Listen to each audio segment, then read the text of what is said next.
previous passenger பலமுறை complaint பண்ணியும் ஏர் India ஃப்ளைட்டோட system எதுவுமே ஒர்க் ஆகல, ஏசி ஒர்க் ஆகல, சீட்டு பின்னாடி இருக்கிற ஸ்கிரீன் சரியா ஒர்க் ஆகல, காலிங் பட்டன் பிரஸ் ஆகல, இந்த மாதிரி ஏகப்பட்ட கம்ப்ளைண்ட்ஸ் வச்சிருக்காங்க.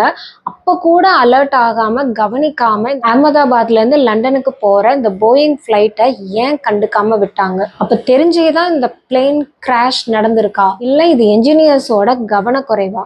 பல வருஷம் வெல் எக்ஸ்பீரியன்ஸ்டு சக்சஸ்ஃபுல் லேண்டிங் கொடுத்த இந்த கேப்டன் அண்ட் க்ரூ இம்மீடியட்டா மேடே மேடே மேடே சொல்லியும் எதுக்காக இவ்வளோ டெக்னிக்கல் டிலே?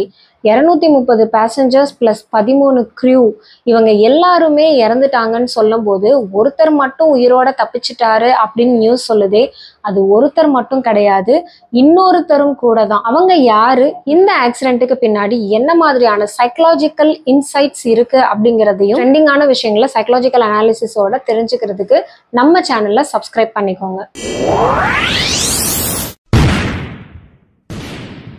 சைடு கேப்ல சைக்காலஜி கத்துக்கலாமா? ட்ராமா சைக்காலஜி பத்தி தெரிஞ்சுக்கலாம். ஜூன் 12ஆம் தேதி அகமதாபாத்ல இருந்து லண்டனுக்கு டேக் ஆஃப் ஆன ஃபிளைட் ஏர் இந்தியா 171 போயிங் ஃபிளைட். இந்த ஃபிளைட் டேக் ஆஃப் ஆகி 30 செகண்ட்ஸ்லயே அங்க ஏதோ டெக்னிக்கல் இஷ்யூஸ் இருக்கு, கியர் லிஃப்ட் ஆகல, ஏதோ சம் ப்ராப்ளம் இருக்கு அப்படின்னு பைலட் அவங்க ரீகன்ஃபார்ம் பண்ணதுக்கு அப்புறமா மேடே கால் அனௌன்ஸ் பண்ணாங்க.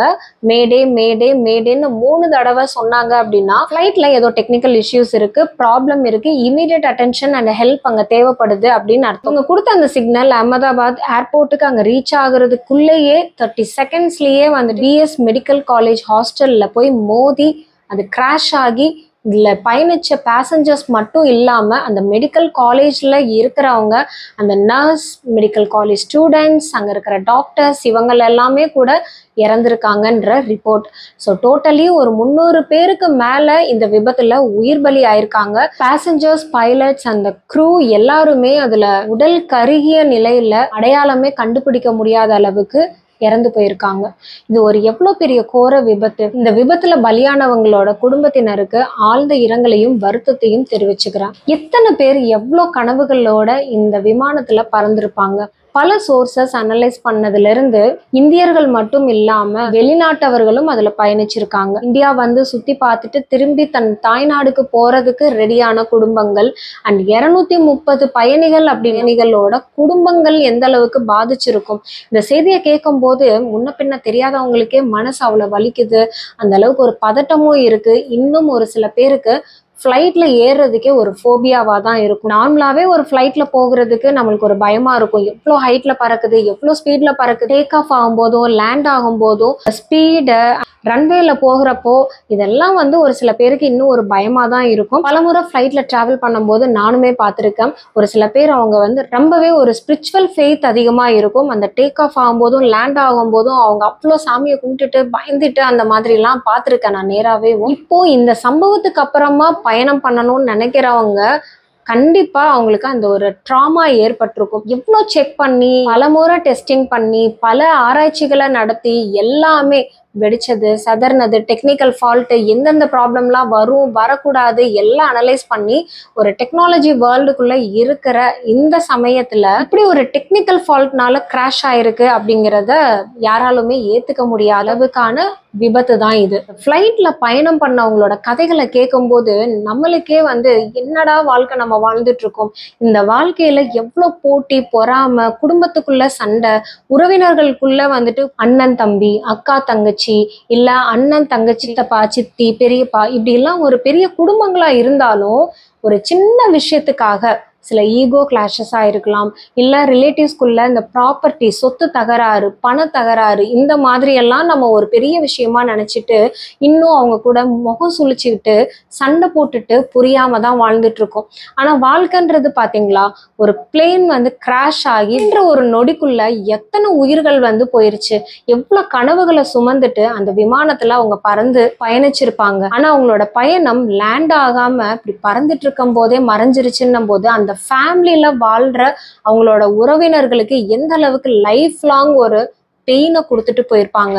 அந்த மெடிக்கல் காலேஜ்லயே ஒரு இடம் ஒதுக்கி பேசஞ்சர்ஸோட ரிலேட்டிவ்ஸ் எல்லாம் வந்து பாக்குறதுக்கு அவங்க ஃப்ரீயா டீ காஃபி அவங்களுக்கு உணவு பரிமாறுறது இந்த மாதிரியான வசதிகளை செஞ்சு கொடுத்துட்டு இருக்காங்க. அப்படி வரும்போதுதான் சில பேர் அவங்களோட கதைகளை சொல்றாங்க. யார் யாரு என்னென்ன விஷயத்துக்காக லண்டனுக்கு புறப்பட தயாரா இருந்தாங்க. சில பேர் வேலைக்காக கிளம்பியிருக்காங்க. ஒரு டாக்டரோட ஃபேமிலி, அந்த டாக்டர் அவங்க குடும்பத்தோட அங்க குஜராத்ல இருந்து லண்டனுக்கு ஷிஃப்ட் ஆகுறதுக்கு பிளான் பண்ணி அவங்க ஃபேமிலியே வந்து போயிருக்காங்க. கணவன் மனைவி குழந்தைங்க அப்படின்ற ஒரு போட்டோ கூட இணையதளத்துல இப்ப வைரல் ஆயிட்டு இருக்குது. ஸோ அவங்க போட்டோஸ் எல்லாம் பார்க்கும்போது ஒரு மொத்த குடும்பமே, ஒரு கணவன் மனைவின்னு மட்டும் இல்லாம அவங்க குழந்தைங்களோட சேர்ந்து அவங்க இந்த கிராஷ்ல வந்து இறந்திருக்காங்கன்னும் போது ரொம்பவே வருத்தமா இருக்கு. ஒரு குடும்பமே அழிஞ்சு போச்சே அப்படின்னு. லண்டன்ல வேலை பார்த்துட்டு இருந்தவர், அவரோட மனைவி இறந்துட்டாங்க அப்படின்னு ஃபியூனரலுக்காக வந்தவர், எல்லா காரியங்களும் முடிஞ்சு திருப்பி அவர் வேலைக்கு போகும்போது அந்த கணவரும் பிளேன் கிராஷ்ல இறந்திருக்கிறாரு. ஃபேமிலியில என்ன ஒரு தாட் வரும்? மனைவியோட ஃபியூனரலுக்கு வந்தவர் அவர் மனைவி கிட்டேயே போயிட்டாருன்ற மாதிரி தானே யோசிச்சிருப்பாங்க. இதெல்லாம் ஒரு பக்கம் ஒவ்வொரு கதைகள் இருக்கும்போது ஏர் ஹோஸ்டஸ் கிட்ட சண்டை போட்டு ஒருத்தர் என்னோட சீட்டை மாத்தி கொடுங்க, எனக்கு இங்க கம்ஃபர்டபுளாவே இல்ல அப்படின்னு ரன்வே முடியறதுக்குள்ளேயே அவரோட சீட்டை மாத்தி இருக்கிறாரு. அந்த ஒரு சீட்டு தான் இவரை உயிர் பிழைக்க வச்சிருக்குது. சீட் நம்பர் 11A பக்கத்துல தான் எமர்ஜென்சி எக்ஸிட் இருக்கு. எல்லாருக்குமே இன்ஸ்ட்ரக்ஷன் கொடுத்துருப்பாங்க. நம்ம ஃபிளைட்ல பொதுவா பயணிக்கும் போது ஃபியூ மினிட்ஸ் அந்த ஏர் ஹோஸ்டர்ஸ் அவங்க எப்படி எமர்ஜென்சி எக்ஸிட் பண்ணணும், லைஃப் ஜாக்கெட் எப்படி யூஸ் பண்றது, எமர்ஜென்சி எக்ஸிட்டை எப்படி யூஸ் பண்ணணும் அப்படின்னு எல்லா ஃபிளைட்லயுமே சொல்லிட்டே தான் இருக்காங்க. ஆனா பேசஞ்சர்ஸ் வந்து ஒண்ணு அவங்க ஃப்ளை பண்ண போறாங்கன்ற எக்ஸைட்மெண்ட்ல இருப்பாங்க. ரெண்டாவது மேடே கால் அனௌன்ஸ் பண்ண உடனே அவங்களுக்கு ஒரு ஆங்ஸைட்டி, ஒரு பதட்டம் தான் வரும். அவங்க என்ன மாதிரி தப்பிக்கிறது, எப்படி என்ன நடக்க போகுது அந்த ஒரு அலர்ட்டும் இருக்காது. ஏன்னா அந்த ஒரு ஆங்ஸைட்டியில நம்மளோட மைண்ட் வந்து வேலை செய்யாது, ஸ்டக்கப் ஆயிருக்கும். அது இல்லாம அந்த ஷேக்கிங், டர்புலன்ஸ் இருக்கும்போது அவங்களுக்கு எப்படி எஸ்கேபிசம் பண்ணணும் அப்படிங்கிற தாட்டும் இருக்காது. தென் முக்கியமா கூட இருக்கிறவங்க, அங்க ஃபேமிலி மெம்பர்ஸ் கூட வந்திருக்கிறவங்க, அவங்களுக்கு என்ன ஆகுமோ அப்படிங்கிற ஒரு பல்பிட்டேஷனும் இருக்கும். தன்னையும் காப்பாத்திக்க முடியாது, தன்னை கூட இருக்கிறவங்களையும் காப்பாத்திக்க முடியாது. இந்த மாதிரி ஒரு சூழ்நிலையில அந்த எமர்ஜென்சி எக்ஸிட்டை கரெக்டா யூஸ் பண்ணி தப்பிச்சவர் தான் ரமேஷ். எமர்ஜென்சி எக்ஸிட்ல இருந்து எப்படி தாவி வெளியில குதிச்சாருன்றது அவருக்கே அது புரியல. அவரே சொல்றாரு, நான் இதை இம்ப்ளிமெண்ட் பண்ணேன்னு தெரியல, ஆனா ஏதோ தப்பு நடக்குது அப்படின்னு தெரியும் போது நான் உடனே குதிச்சுட்டேன், அதனால நான் காயங்களோட உயிர் பழைச்சு வந்திருக்கேன் அப்படின்னு இப்ப அவர் ஹாஸ்பிட்டல்ல ட்ரீட்மெண்ட் எடுத்துட்டு இருக்காரு. அண்ட் நான் ஏற்கனவே சொன்னேன் இல்லைங்களா, இவர் மட்டும் இல்லை இன்னொருத்தரும் உயிர் தப்பிச்சிருக்காங்க அப்படின்னு. அவங்க தான் குஜராத்தை சேர்ந்த பூமின்ற ஒரு லேடி. ஏதோ ஒரு காரணத்தினால பர்சனல் சிச்சுவேஷன்னால ஏர்போர்ட் ரீச் ஆகுறதுக்கு டிராபிக்ல மாட்டிட்டு லேட் ஆயிருச்சு. கேட் எல்லாம் க்ளோஸ் பண்ணதுக்கு அப்புறமா தான் ஏர்போர்ட்டுக்கு ரீச் ஆயிருக்காங்க. அங்க இருக்கிற ஆபீசர்ஸ் கிட்ட அவங்க சண்டை போட்டிருக்காங்க, டிராபிக்ல மாட்டிக்கிட்டு லேட் ஆயிருச்சு, ஸோ எனக்கு வந்து லண்டன் போய் ஆகணும், கேட் கிளியரன்ஸ் கொடுங்க ரெக்வெஸ்ட் பண்ணியிருக்காங்க, சண்டை போட்டிருக்காங்க, அங்க பிரச்சனை பண்ணியிருக்காங்க. அப்படி இருந்தும் அங்க இருக்கிற ஆபீசர்ஸ் வந்து இவங்களை ஸ்ட்ரிக்டா இல்ல கேட் க்ளோஸ் ஆயிடுச்சு, டைம் முடிஞ்சிருச்சு, உங்களுக்காக ஃபிளைட்டை நாங்க வந்து லேட்டா எடுக்க முடியாது அப்படின்னு சொல்லி அவங்கள சண்டை போட்டு அனுப்பிச்சிட்டாங்க. அவங்களும் மனசு உடஞ்சு போய் என்னடா நம்ம ஃபிளைட்டை மிஸ் பண்ணிட்டோமே அப்படின்னு சொல்லிட்டு அவங்க வீட்டுக்கு போயிட்டாங்க. அவங்க வீட்டுக்கு போன உடனே வந்த தகவல், இவங்க போகவிருந்த அந்த ஃபிளைட் கிராஷ் ஆயிருச்சு அப்படின்னு தெரிஞ்சது. பூமிக்கு பெரிய ஷாக். நீங்களே யோசிச்சு பாருங்களேன், சில விஷயங்கள் நமக்கு தடங்களாகும், அது நடக்காம போகும், நம்ம இதுதான் வாழ்க்கை, டேர்னிங் பாயிண்ட், நம்மளுக்கு முக்கியமான ஒரு ஆப்பர்ச்சுனிட்டி அப்படின்னு ஏதோ ஒன்று நம்ம நம்பிட்டு இருக்கும் போது அது நடக்காம போகிறப்போ நம்மளுக்கு அந்த வலியும் வேதனையும் அதிகமா இருக்கும். ஆனா நடப்பதெல்லாம் நன்மைக்கே அப்படிங்கிற ஒரு கதை உங்களுக்கு தெரியுமா? சோ அதே மாதிரிதான் இவங்களுக்கும் ஏற்பட்டிருக்கு. இது நடப்பதெல்லாம் நன்மைக்கே அப்படின்னு அவங்க நினைச்சிட்டு வீட்டுக்கு போயிட்டாங்க. ஆனா இவ்வளோ பெரிய நன்மை, அவங்க உயிரே பொழைச்சிருக்காங்க அப்படிங்கும் போது அவங்களே கண்ணீர் விட்டு அழுது ஒரு பேட்டி கொடுத்துருக்குறாங்க. நண்பர்களே, நம்ம உலகத்துல பிறந்து வந்துட்டோம், நம்மளுக்கு மரணம் அப்படிங்கிறது கண்டிப்பா நடக்கதான் போகுது. ஒரு பிறப்புன்னு ஒண்ணு இருந்துச்சுன்னா இறப்புன்னு ஒண்ணு இருக்கதான் செய்யும்.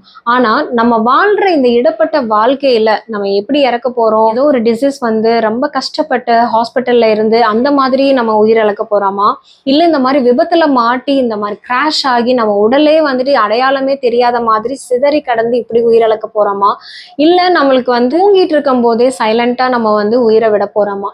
எப்படி நம்ம உயிர் போக போகுதுன்றது நம்மளுக்கே உங்களுக்கே தெரியாது.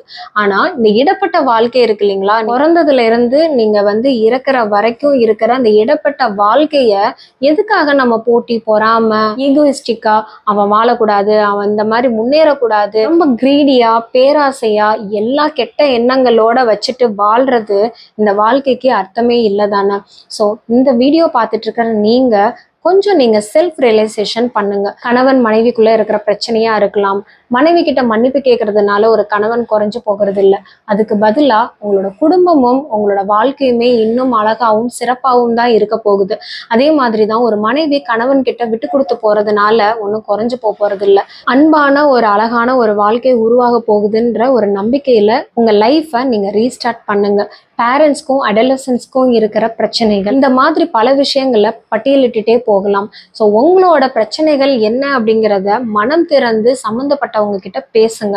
வீட்டுக்குள்ளேயே உட்காந்துட்டு எந்த இடத்துல பிரச்சனையாச்சோ அந்த இடத்துலயே இருந்து சண்டை போட்டுட்டு இருக்காம வெளியில போங்க. கொஞ்சம் உங்களுக்கான ரிலாக்ஸேஷன் எடுத்துக்கோங்க. ஒரு பார்க்லயோ பீச்லயோ மால்லயோ அந்த மாதிரி ஒரு காமனான பிளேஸ்ல அந்த மைண்ட் செட்டை மாத்திட்டு அவங்க கூட பேசுங்க, பழகுங்க. ஸோ எதுவுமே பேசி தீர்க்க முடியாத பிரச்சனை கிடையாது. ஏர் இந்தியாவோட உரிமம் டாடா குரூப்ஸ்க்கு இருக்கிறதுனால இப்ப டாடா குரூப்ஸ் அவங்க நிவாரணமா இந்த விமான விபத்துல பலியான 242 குடும்பங்களுக்கு தலைக்கு 1 கோடி ரூபாய் கொடுக்கற பொறுப்பை எடுத்திருக்காங்க. அது இல்லாம அவங்க பிஎஸ் மெடிக்கல் காலேஜ் வளாகத்துக்குள்ளதான் இந்த பிளேன் போய் கிராஷ் ஆயிருக்கு. ஸோ அதனால அந்த பில்டிங்கை ரெனோவேட் பண்றதுக்கும் அந்த ஹாஸ்பிட்டல்ல இருந்தவங்க காயமடைஞ்சிருக்காங்க, சில பேர் உயிர் பலி ஆயிருக்காங்க. ட்ரீட்மெண்ட் செலவுகளும் அவங்க குடும்பத்துக்கு நிவாரண உதவிகளும் எல்லாமே வழங்குற பொறுப்பு டாடா நிறுவனமே எடுத்திருக்கு. சரி, இந்த டாடா நிறுவனம் எல்லாத்துக்குமே நிவாரணமா கோடிக்கணக்குல காசை கொட்டி தீர்த்தாலுமே போன உயிர்கள் திருப்பி வருமா? சின்ன சின்ன குழந்தைங்கள்லாம் வாழ்க்கையை ஆரம்பிக்கிறதுக்கு முன்னாடியே இறந்து போயிட்டாங்களே, அவங்கள நம்ம மீட்டு கொண்டு வர முடியுமா? இந்த பணம் ஒண்ணுமே பண்ணாது. தயவு செஞ்சு இந்த யதார்த்தத்தை புரிஞ்சுக்கோங்க. காசு பணம் மட்டுமே வாழ்க்கை கிடையாது. உங்களோட அன்பும் உங்களோட அரவணைப்பும் தான் உங்களை சுத்தி இருக்கிறவங்களுக்கும் இன்னுமே அதிகமா தேவைப்படுது. அதை புரிஞ்சுட்டு உங்களோட வாழ்க்கையை இனிதே தொடங்குங்க. இந்த மாதிரி ஒரு அவேர்னஸ் வீடியோஸ்க்கு நம்ம சேனல்ல சப்ஸ்கிரைப் பண்ணிட்டு லைக் அண்ட் ஷேர் பண்ணிருங்க. உங்களுக்கு ஏதாவது queries இருக்கு அப்படின்னா கமெண்ட்ல நீங்க டெக்ஸ்ட் பண்ணுங்க. நெக்ஸ்ட் வீடியோல அதுக்கான பதிலோட வரேன். Until then, take care of your mental health. நன்றி, வணக்கம்.